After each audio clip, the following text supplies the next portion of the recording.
So this is season 4, episode 2.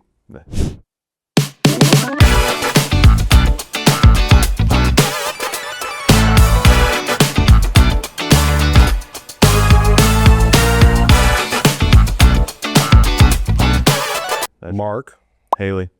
what are we going to talk about today?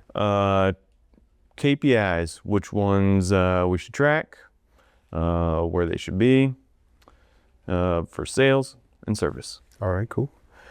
With, well, first of all, KPIs are? Key performance indicator. Thank goodness I forgot what they were. All right. So, do you want to go first or you want me to go first? Go for it. All right, so in tracking the performance from field service, you don't want to go crazy and have a whole bunch of them, but there are definitely a few that are highly important.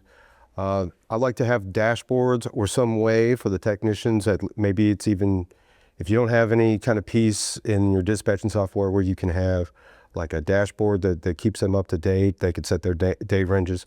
That's nice. That's probably the best way to go. If not, then what you want to do is schedule some time.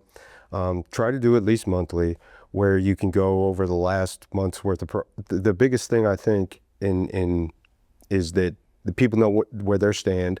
If there's something that's maybe below the industry standard, you can give them the tools they need to get up. If there's something above industry standard, you can give them a shout out, let them know how great they're doing, and maybe even drill into what they're doing so that you can repeat it with other people who are, maybe just meeting expectations or need just a little something to get off up above that line.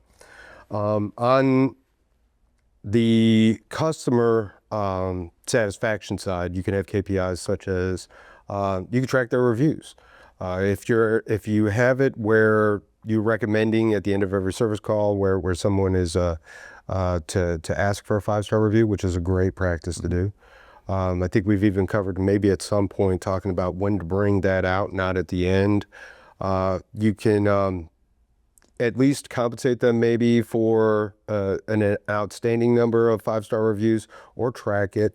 And then on back to the customer satisfaction, it's the return call. It's the or we'll call either some people will call a recheck, or other people will call a callback.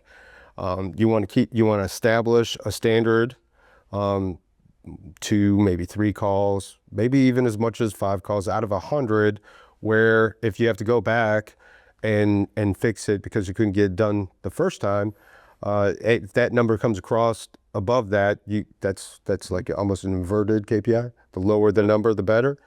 And you can address it through training or coaching. But if they've got a very low, that also is going to give you an understanding of what kind of customer satisfaction they're having. You need to establish an average that will work for your company and the type of business you're doing for their average ticket.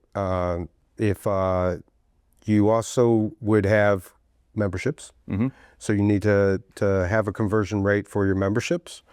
So in other words, if you came to a non-member house, how many times out of 100 do you sell a membership?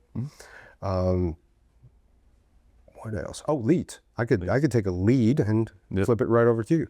If you're in a repair business where someone's coming out as a referral to quote out, maybe replacing the whole piece of equipment, or if you're in plumbing, maybe they're doing water heaters, or if you're in electrical, maybe they're coming out to do a panel, and somebody else, maybe they're the ones that specialize in giving that quoting, and that's where the KPIs for sales would be. Yeah. So I'll give the high level KPIs that I track, and just know that there's more below the surface, like that, the one you just mentioned, the flips, right? So that's a KPI in itself. So we're gonna track closing percentage, right? And we want to see somewhere around 57% closing percentage between a technician flip and a marketed lead. So marketed leads are always going to be lower. Technician flips are always going to be higher than closing rate than the market ones. So when you're looking at that KPI, closing percentage, so if I give you a broad number, 57%, that is going to take into account those two factors, right? But then you also need to look at this comfort advisor or whoever it is that the lead is flipped to. What is their percentage of turnovers that are closed? And that needs to be a high number, so 75% or more of leads that are flipped by a technician need to be closed. The other ones that I'm going to look at are average ticket. So the reason you want to see average ticket is it can tell you a lot, even if you're not in the home. So if your average system is $12,000, $13,000, $14,000, but that is the minimum price. Your standard system is $12,000. That means they're most likely not offering options. So they're not offering two-stage equipment or variable speed equipment. And if they're not offering it, homeowners don't know what they can and can't get. So that's why I like to look at average ticket. The other ones that I pay attention to are total revenue. For the comfort advisors or the salespeople, is how much revenue are they bringing in?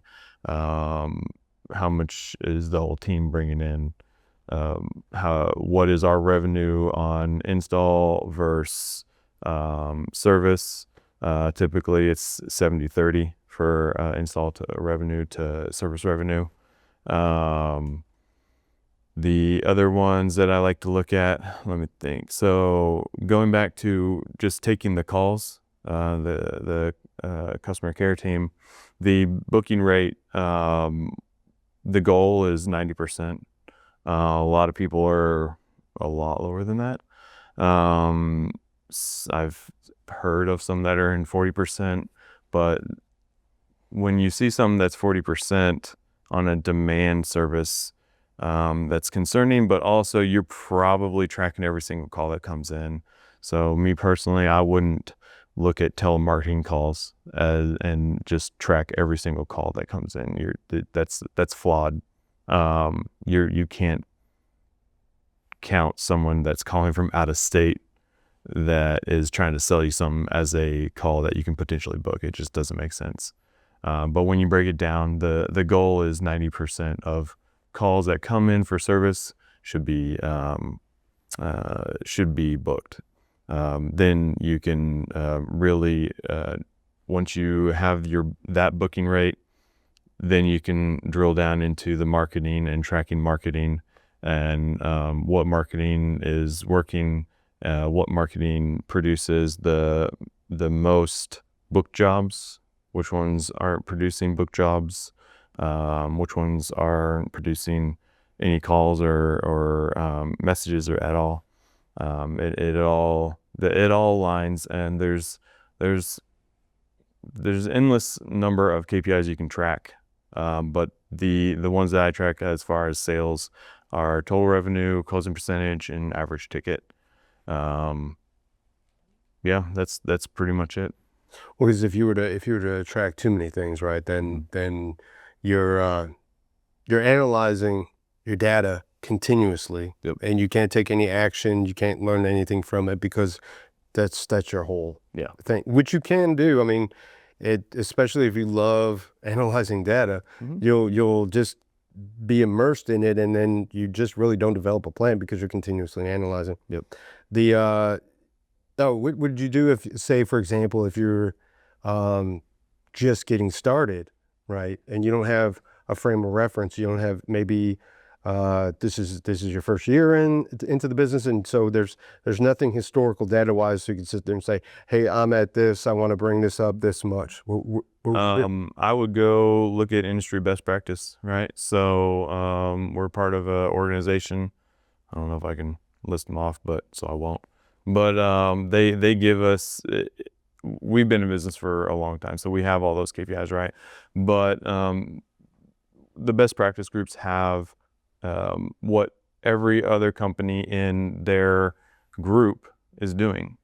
And that's good to see, so we can see where we stand. Yeah. Right. So if our average ticket is a little low, man, we can improve that. There's other guys doing it. Why aren't we doing it? You know, that type of thing.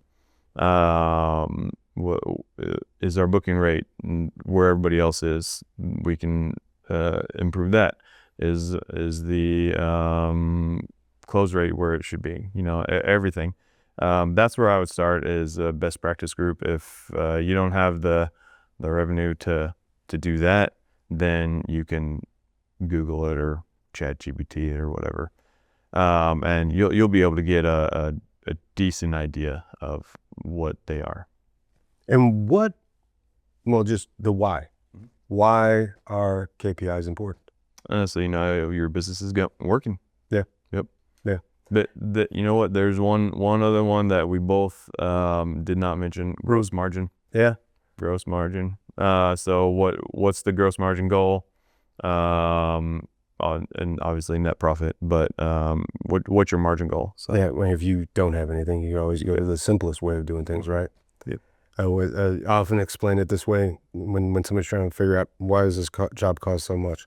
Half of it's going to be the person doing the work and the materials or equipment. When we would refer to that as COGS, cost of goods sold, and then 40% would be your gross, or the rest would be your gross margin. Yep. So if your overhead, you can keep at 40%. Yep. And if you're lucky on a really great day, you can get 10% profit. Yes. Yep. Yeah. That's right. So on the individual, when I'm dealing with my team and we're talking about this, I'm trying to explain it to somebody who's just basically getting into it, or maybe they haven't worked anywhere where anyone's really shared the information with them. They kind of keep them in the dark. It's like if you're having a great day, it's like maybe you think you're having a great day. If you're having not the best day in the world, nobody's telling you. You're just trucking along and hoping at the end of the year you get an evaluation that's positive and you get something at it. I like to explain it to them, and I think the simplest way, and maybe it's a little cheesy, is it's like if you had a baseball card with you on the front, this would be all the stuff that would be on the back. Yep. Yeah. Yep. So that's how I explain it the best way. Do you have any other advice? No, I like that one. It's just when you know your numbers. I mean, again, you can go to a best practice group. They'll give you that initial, but if you're established, you just look back behind the trailing, year or two. Maybe you even have more, so you can actually develop a trend, and just see what it takes to keep you in business, and then just work it backwards, and you'll get these numbers. That's right. I think that's all we really got for today on this fascinating topic. That's right. Do you have anything else to share? Nah. All right, now. All right, cool. And we'll see you next week. Like, comment, share, subscribe, all the cool things. That's right. 5 stars. 5 stars.